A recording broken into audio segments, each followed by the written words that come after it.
We continue Pac-12 Media Day from Las Vegas, and it's great to have our new coach in the league this year. And he's going to be fired up. We know that. Mark Madsen, head coach of the Cal Bears. It's time to talk about Cal. Welcome, Coach. Go Bears. Great to be here. Thanks for having me. It's great to have you. There you go. How are things going? Year one at Cal. Catch us up. Well, we've had a phenomenal summer of just workouts. You know, we get the 4 hours during the summer months, and then we get the 20 hours starting, you know, in early mid-September. And our guys have been going hard. They've been learning the system, and it's been awesome. It's been a great experience, and I'm incredibly excited about our team this year.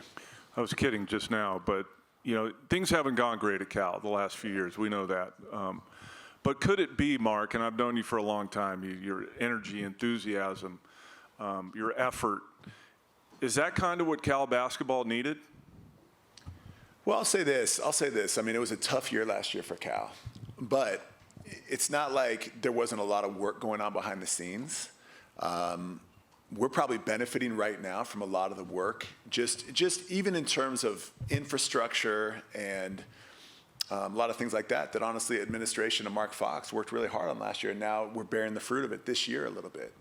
And then as a new staff, we're coming in, we're trying to inject even more energy, you know, even our own version of energy to help get this thing to an even higher level. And so I've never been more optimistic, and I love our team. I love all the changes that have happened, that Cal administration has stepped up in a major way, and I love what our staff and our players are doing. All right, we're going to kick it over to Jesse here, and he'll take you some questions from the media. Yep. Okay, we've got a couple on the right. We'll start with Ben in the second row. Okay. Ben Bulch, Los Angeles Times. Coach, nice to see you again. For those of us from Los Angeles who remember you on the stage with the Lakers after a championship, have you broken out any of those moves yet? And what's it going to take for your guys to see those? Well, Ben, first of all, great to see you again. Great to see you. It's always nice to see old friends from LA. And I absolutely hope to be dancing. I think if we can get to, anytime we get to the Sweet 16, I will be dancing. You know, and I want to reiterate, we have lofty goals. We're not trying to just win it, you know, we have lofty goals coming in. And so that's part of the excitement that I feel. And, you know, you look at our personnel, I think we're the team that a lot of people don't want to play this coming year. Other coaches, they can see what we've done. They can see the personnel. They can see the players. And other teams are not going to want to play us, you know, because we're going to play hard. We're going to play with great energy. We're going to be sound in terms of our coverages and in terms of our how we attack teams. And look, as a coach, we all know it's never perfect, but we're going to go hard at this thing. We got two media questions. We're going to start on my right in the second row. Michelle Gardner, Arizona Republic. Mark, you were a great player, you know, at Stanford, and you've got a history in this conference. What is your take on this being the last year of the conference and moving forward? I'm incredibly sad about it. I'm incredibly sad about the breakup of the Pac-12. And, you know, in the back of my mind, there's always the hope, you know, 20 years from now, 15 years from now, things don't work out with some of these other conferences and it gets put back together in some way. But that's the reality we live in, and we're still going to be able to embrace it. And where some doors close, other doors will open. You know, and I'm sure a lot of these West Coast rivalries, even though we're in different conferences, I mean, a lot of us are still going to try to find a way to play each other and keep some of those rivalries going, even though it's not in the same conference. But moving forward, you know, just moving forward with, you know, we're in the ACC next year. And the ACC has always been a phenomenal basketball conference. Already in recruiting, it's been phenomenal to talk about the ACC, because we can talk about having a West Coast presence, we can talk about having an East Coast presence. The travel is going to be tough, but we're already looking at creative ways to help mitigate some of the effects there. We go on my left in the second row. Eric Harpetian from the Daily Californian. Coach, you know, it's been mentioned that you've taken over a team that's coming off its worst season in history. What's been the mindset? You mentioned an underdog mindset, but can you go further into that and how you're going to use that to compete with the powerhouses of the Pac-12 this year? Yeah, the great thing about playing a game is that, you know, all the experts can weigh in and try to pick who's going to win. You know, Vegas can make their line and all those things. But when it's all said and done, every team still has to play in the game. Every team is going to have to chase our shooters around on the court. Every team is going to have to deal with our physical and tough inside players, posting up, stealing, rolling to the basket. And so, at the start of every season, it's such a great thing because, the media will pick the winner, they'll pick, the all-conference team. But then even a guy that's picked first-team all-conference, he still has to go out there and prove it every single night. And so the word I would use for Cal is grittiness and toughness. And again, I'll reiterate that, just as a coach, there's certain teams you just don't want to play them. We're that team. Teams are not going to want to play us because we have a lot of weapons. We have a lot of ways to attack another team. Okay, we've got one more media question, then we'll go back to Guy. Front row on my right.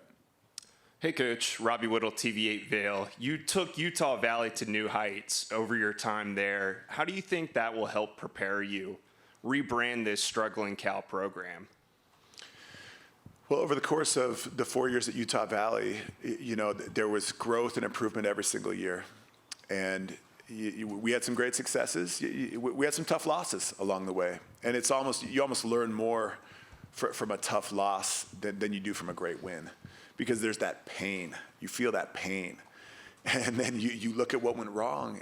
You relive it. You watch the tape. And then you say to yourself, okay, this is never going to happen again. And then you try to put the systems and the philosophies in place so that it doesn't happen again. But that experience, especially in the WAC, which the WAC is different than the Pac-12. A lot of teams in the WAC, it's a lot of little guys running around on the perimeter. And so you have to learn how to deal with that style along with, traditional teams that played two big guys as well. Speaking of style, Mark, how are you guys going to play? Want to play fast, great ball movement, and unselfish play. We want to have great spacing. But we definitely want to play at a much faster pace than has been accustomed to, and we want that ball to move, to fly around. I want to ask you about Fardaws Aimaq, who was a great player for you at Utah Valley, two-time WAC Defensive Player of the Year, won the Player of the Year award preseason. This time last year was preseason All Big 12. Mm-hmm. Goes to Texas Tech, only plays in 11 games because of injuries. So where is he, and what do you think about reuniting with him? It was awesome to reunite with Fardaws. Obviously, we've had a strong relationship for 3 or 4 years, 4 or 5 years now, actually. But Fardaws is completely healthy, and he's worked hard to be in phenomenal shape. The year at Texas Tech last year was kind of an aberration year because of all the injury, because of adversity he went through. But he has been fantastic with the team. He's been fantastic in practices. And he's going to have an extremely strong year this year in the Pac-12. It's interesting, Mark. It's a cool story, and it's not a cool story to me. It's a cool story in the sense that you coached him up. He had tremendous success. He left, and then he comes back to you at a different school. The part that isn't cool is why he had to leave it all, right? Yeah. And why players leave programs now, enter the portal. It's not for basketball. It's for other things. So, to me, we can celebrate this story, and it's great for you to get him back because he's a productive, good player. But it just kind of says a lot about the state of affairs in college basketball right now, too. Don, you played in the NBA. You played high level at UCLA. I mean, back in the day, everybody stayed 4 years. Now it's 1 year free agency every single year. The difference between college and the NBA is, and you said it on your broadcast, in the NBA, you can put players under contract.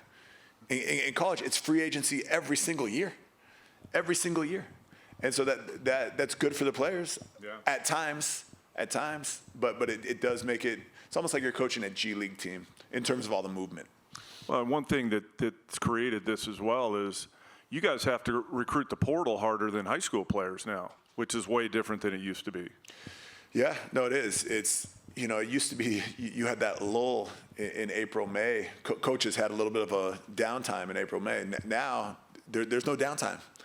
That March, April time frame hits, you're on a plane flying around to visit players. You're burning up your Verizon cell phone plan.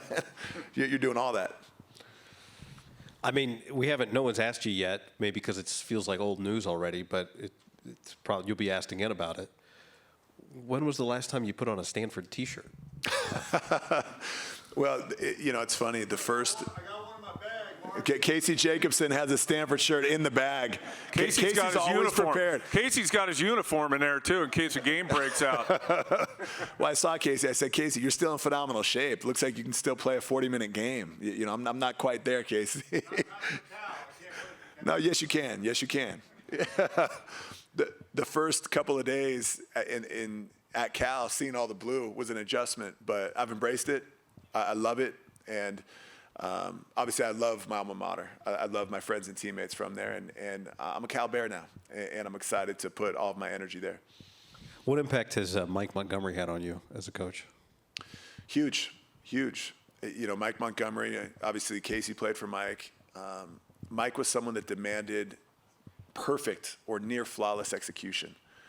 Every set that Mike ran, it had a primary option, a secondary option, and multiple counters. And so everything we did was so fundamentally sound, and the level of repetitions was huge. What's interesting about that, Mark, and you guys aren't that old, you and Casey. I'm a little bit older than you guys, but I think back to that, and I wonder about former players who are now coaches that played in the 90s or the 80s even, like me. How much can you take from when you played in college? Because the game has changed and evolved so much since then. Like, I think about if anybody tried to run the UCLA high post offense right now, it wouldn't work. Defenses are too sophisticated now. So I guess my question to you is, how much of that stuff, to Guy's point, have you taken from how you played in college and can implement it now to what you're doing?